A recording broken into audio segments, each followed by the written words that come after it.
Are all Conservatives racist? Well, I think if you were to ask the average Conservative on the street, are you racist? Most would say no. Very few people are ideologically racist. And I'm not necessarily interested in the beliefs and thoughts of a Conservative in relation to racism. I'm more interested in the wider view, the systemic and structural views of racism and race. So, how do these manifest? Well, I think it's more important to talk about Conservative policy than individual beliefs about race and racism.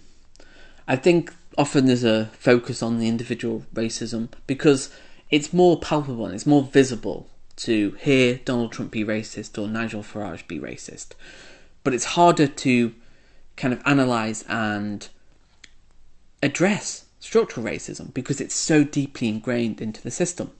And that's where the biggest challenge comes, because often these racial biases are so deeply ingrained that how do you address them in any meaningful way? It's very difficult. So, what policies have potentially been racist? Well, I think over the last 14 years of Tory rule, I think there's two main ones that have been very significant in terms of the racial biases of the Conservative Party. And those are austerity and Brexit. Austerity was a political choice, a reaction to the 2008 economic crash, where the banks were bailed out and then the poorest, most vulnerable people in society were expected to pay for the mistakes of the wealthy. And this disproportionately impacted poor people, disabled people. Thousands of people died, and we will see the impact of the decimation of the public sector, education, NHS, the transport services for decades to come. This isn't going away, and our infrastructure is crumbling because of lack of investment. So that political choice of austerity disproportionately impacted people of colour, specifically women. On average, Asian women saw a 13% decrease in their wages under austerity. For black women, it was 19%. Often cuts to benefits and working tax credits disproportionately impacted women of colour. And we see how these political choices, often on unconscious racial biases, do disproportionately impact people of colour. And that is a form of racism, because these policies aren't, again, it's not necessarily conscious, but the outcomes are a result of racial biases. And in my eyes, whether it's conscious or not, that is a form of racism. Brexit.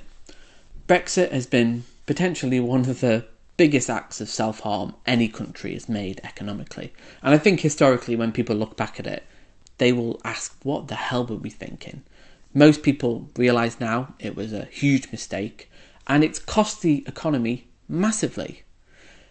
5% reduction in GDP, where we've lost 100 billion a year in economic output, and this has disproportionately impacted people of colour, because working class people of colour, the majority, didn't vote for Brexit. They voted to remain. So that has disproportionately impacted people of colour, the economic loss, the decrease in the value of the pound, how it's impacted inflation, food prices, energy prices. Brexit unequivocally has been an economic disaster. One, again, like austerity, we will see the impact of for decades to come. So I don't care if a Conservative believes if they're racist or not. It's all about the economic outcomes. I'm a consequentialist. I don't care what your intentions are, be it good or bad. What are the consequences of policy? And a lot of Conservative policies disproportionately impact people of colour. And that's one element that we need to talk about. But also we need to talk about the rhetoric and how since 2016, with Brexit and the presidential selection of Donald Trump, the Overton window has been pushed very much to the right, arguably the far right. with the scapegoating of immigration, how immigration has been a key part of Conservative politics, and how Nigel Farage has pushed that. He's been very prominent in the pushing of the Conservative Party to the far right, and this has led to a really disgusting discourse around race relations, where immigrants have been compared to cockroaches. They're talking about how this is an invasion, which, when you talk about an invasion, that is a call for violence. And we saw that recently with the UK riots. When you tell people you're being invaded, you are dog whistling for political violence. And often, a lot of this is unconscious and it bubbles up. But the way immigrants have been scapegoated in this country has been deeply racist and deeply reactionary. And that's where the Tories they've jumped on it. They've made that choice. And even the Labour Party have, where now the Labour Party are as conservative as the Conservatives. They're pushing austerity. They're pushing, the same immigration rhetoric. And again, I would say Labour are probably almost as racist as the Conservative Party, because they're not looking after the working class. They're not looking after the poor. They're not looking after people of colour. The Overton window really has gone to the right, and I think things may get worse before they get better.